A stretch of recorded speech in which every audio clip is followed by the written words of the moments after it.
दोस्तों, सम्राट चौधरी एक बात भली भांति जानते थे। अगर बिहार को बदलना है तो बिहार में योगी आदित्यनाथ वाला फॉर्मूला लागू करना पड़ेगा। जिस तरीके से यूपी में मिट्टी में मिलाया जाता है, गर्मी शांत की जाती है, वही फॉर्मूला बिहार के मुख्यमंत्री सम्राट चौधरी ने बिहार में लागू कर दिया है। ये जो मौलाना आप अपनी स्क्रीन पर देख रहे हैं, ये मोतिहारी का माहौल खराब करना चाहता था। मदरसे से 4 नाबालिग लड़कियों को गायब कर दिया था।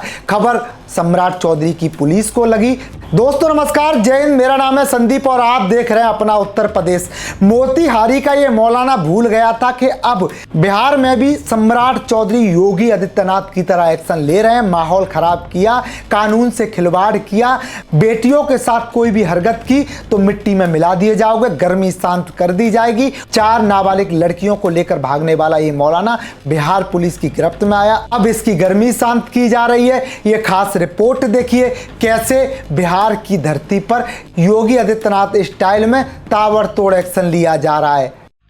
4 मुस्लिम लड़कियों के लिए सम्राट चौधरी बन गए योगी आदित्यनाथ। बिहार पुलिस ने मौलाना को टांग दिया उल्टा। मौलाना ने मदरसे से गायब कर दी थी 4 सहेलियां। पूरे बिहार में मच गया था हड़कंप। मौलाना बन गया था हैवान। सम्राट चौधरी ने दिया ऑर्डर। दोस्तों, क्या बिहार में वही तस्वीर दिखाई देने लगी है जो कभी सिर्फ योगी के उत्तर प्रदेश से जोड़ी जाती थी। 4 नाबालिग लड़कियां अचानक गायब हो जाती हैं। परिवार में चीख पुकार मच जाती है। माँ बाप की रातों की नींद उड़ जाती है। पूरा इलाका सवाल पूछने लगता है कि आखिर बेटियां गई कहाँ, किसके साथ गई।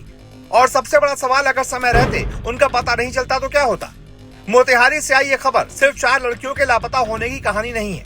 ये कानून व्यवस्था, बच्चों की सुरक्षा और पुलिस की त्वरित कार्रवाई की कहानी भी है। आरोपों के मुताबिक जिस व्यक्ति पर बच्चों को शिक्षा देने की जिम्मेदारी थी, उसी का नाम जांच में सामने आया। जैसे जैसे परतें खुलती गईं, मामला और गंभीर होता चला गया। लेकिन इसी बीच पुलिस ने ऐसा एक्शन लिया कि कुछ ही समय में 4 नाबालिग लड़कियां सुरक्षित बरामद कर ली गईं और पूरे इलाके ने राहत की सांस ली। अब सवाल ये उठ रहा है कि क्या बिहार में भी अपराध और संवेदनशील मामलों पर पहले से ज्यादा सख्ती देखने को मिल रही है।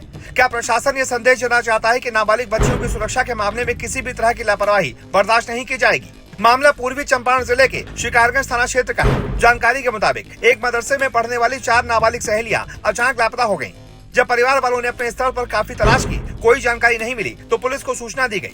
4 लड़कियों के एक साथ गायब होने की खबर मिलते ही पुलिस के सामने चुनौती बढ़ी थी। मामला नाबालिग बच्चियों का था, इसलिए हर मिनट बहुत ही ज्यादा अहम था। पुलिस ने तत्काल जांच शुरू की। तकनीकी साक्ष्यों, स्थानीय सूचनाओं और अलग अलग स्रोतों से मिली जानकारियों के आधार पर खोज अभियान चलाया गया।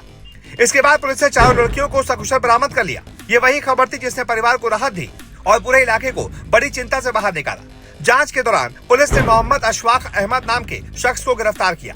पुलिस के अनुसार वो उसी मदरसे में शिक्षक था जहां लड़कियां पढ़ती थी। प्रारंभिक जांच में ये बात सामने आई कि उसका एक नाबालिग छात्रा के साथ कथित प्रेम प्रसंग था। पुलिस अब इस पूरे मामले की हर पहलू से जांच कर रही है ताकि ये साफ हो पाए कि आखिर पूरी घटना कैसे घटी और इसके पीछे क्या परिस्थितियां थी। इस पूरे मामले में सबसे ज्यादा चर्चा पुलिस की त्वरित कार्रवाई को लेकर हो रही है, क्योंकि अक्सर ऐसे मामलों में परिवार कई दिनों तक अपने बच्चों की तलाश में भटकते रहते हैं। लेकिन यहाँ पुलिस ने तेजी दिखाई और 4 लड़कियों को सुरक्षित बरामद कर लिया। यही वजह है कि स्थानीय स्तर पर यह चर्चा भी शुरू हो गई है। कानून व्यवस्था के मामले में अब पहले से ज्यादा सख्ती दिखाई दे रही है।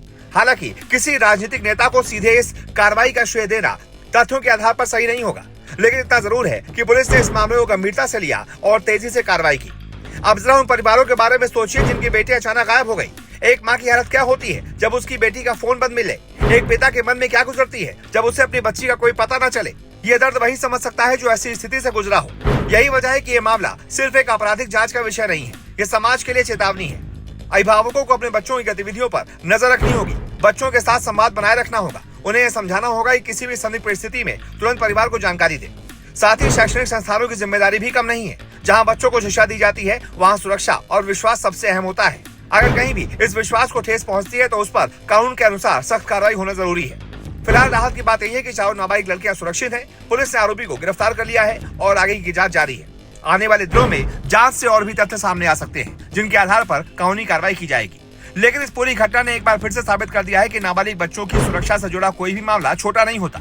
समय पर कार्रवाई, सतर्क परिवार और जिम्मेदार संस्थान ही ऐसी घटनाओं को रोकने में सबसे बड़ी भूमिका निभाते हैं। आप इस पूरे मामले पर क्या सोचते हैं? क्या बच्चों की सुरक्षा को लेकर और कड़े कदम उठाने की जरूरत है? क्या ऐसे मामलों में और सख्त कानून होने चाहिए? कमेंट पर भी राय जरूर लिखिए। वीडियो पसंद आए तो लाइक कीजिए, चैनल को सब्सक्राइब कीजिए और ऐसी ही बड़ी खबरों के लिए हमारे साथ जुड़े रहिए।